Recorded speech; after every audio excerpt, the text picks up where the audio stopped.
السلام علیکم۔ کیا آپ نے کبھی نوٹ کیا ہے کہ رمضان تو ہر سال آتا ہے لیکن ہم خود کو بدلتے نہیں ہیں۔ ہم گھروں کی صفائی تو بہت عمدہ طریقے سے کرتے ہیں لیکن کبھی ہم نے اپنی روح کی صفائی نہیں کی۔ چلیے آج ہم زویا کی کہانی جانتے ہیں۔ زویا کی نانو نے اسے کہا، بیٹا تم گھر کی صفائی تو کر رہی ہو لیکن کیا تم نے اپنی روح کی صفائی کی ہے؟ تو زویا نانو کی بات سن کر بے چین ہو گئی۔ کیا واقعی میں نے اپنی روح کی صفائی کی ہے؟ تو اس کی نانا اسے قرآن کی آیات پڑھ کے سناتی ہے کہ بیٹا اللہ تعالیٰ قرآن میں فرماتا ہے کہ کامیاب ہوا جس نے اپنے نفس کو پاک کیا اور ناکام ہوا جس نے اسے دبا دیا۔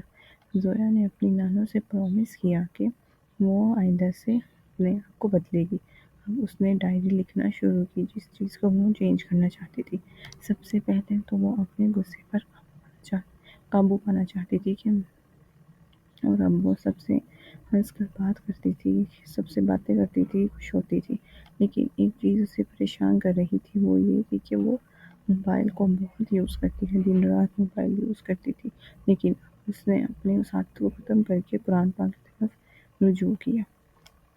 اسی ایک کزن جو کہ اس سے ناراض تھی، اس نے اس سے مل کے اس سے معافی مانگی اور قرآن پاک کی آیت پڑھ کر سنائی، کیونکہ اللہ نے فرمایا جو معاف کرے اور اصلاح کرے تو اللہ اس کا اجر اللہ کے ذمہ ہے۔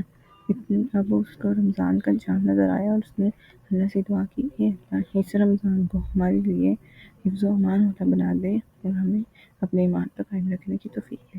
بے شک دسترخوان سجانا رمضان نہیں بلکہ روح کو سجانا رمضان ہے۔ لاسٹ پہ آپ کی سب سے بڑی غلطی کیا ہے جو آپ بدلنا چاہتے ہیں؟ کمنٹ میں ضرور بتائیے گا۔ فی امان اللہ۔ نیکسٹ ویڈیو کے لیے سبسکرائب کریں۔